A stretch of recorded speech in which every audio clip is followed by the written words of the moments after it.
those guys have been so competitive all year. I think they ran out of gas. But I think that was at least, if not the biggest, one of the biggest parts of the game is they just ran out of personnel.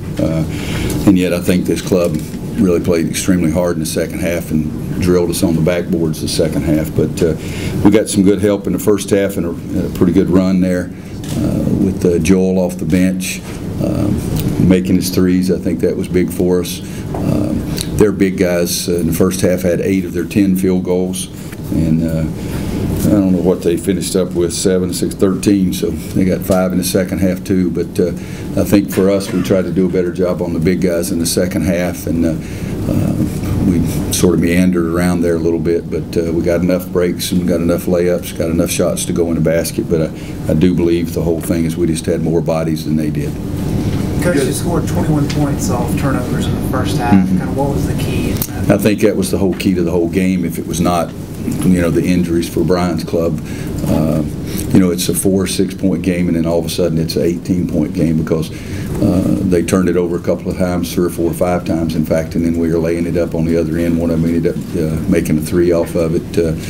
But I think that little spurt there for us offensively was the most important part of the game for us, particularly on the offensive side. And then when you add in the fact that they had their guys hurt, I think that was it. Was that spurt due to your guys being a little bit more active, especially with their hands? We were active. We went to some scrambles. We got a 32 and 42. Both of them got turnovers. We came back with them, got another turnover, and then we tried to jam down a little quicker on the post and got a turnover there as well. But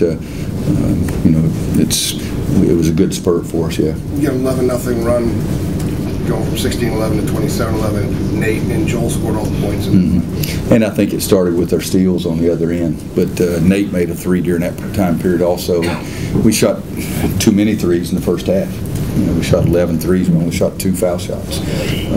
And that's not what we usually do, but they were going in.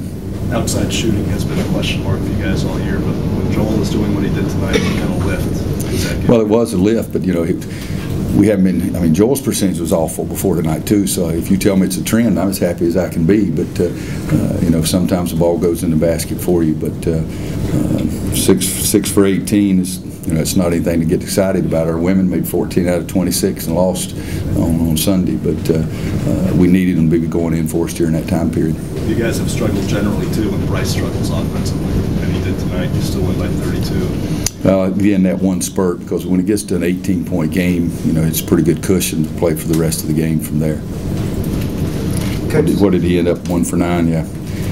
I don't think I'll get the same question at the conference call on Monday this week about how consistent he's been. 1 for 6, 11 for 15, 1 for 9.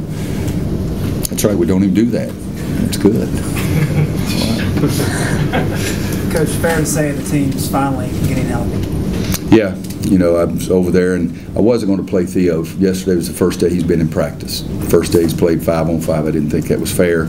But I asked him, I said, would it help you if you got a couple of minutes tonight? And he said yes. And then Stillman was able to go 5-on-5 this week, and yesterday was the first time Luke, and I'm standing there. I said, did Luke go 5-on-5 with us yesterday? Because it was a very short practice anyway, and so we got Luke in there. But Stillman has been doing some the last 3 or 4 days, and I think Luke and Theo's first day was yesterday, and then for sure Spencer's first time. You guys played well against Georgia Tech the first time and had a letdown, obviously, against State. How do you avoid that this time around? If we have a letdown this time, guys, we don't have a freaking heart. Come on. We play in Duke, and they beat us last time. It's the greatest rivalry in all of college basketball. If we get beat, it won't be because of a letdown. And I'm telling you, State beat us. It wasn't because of a letdown. It was because State played a heck of a lot better than we did. We played poorly, and they played much better than we did, but it was no letdown. And if we have a letdown Saturday, what have we done? We're not even in the top 4. So we won a basketball game and got a big game coming up.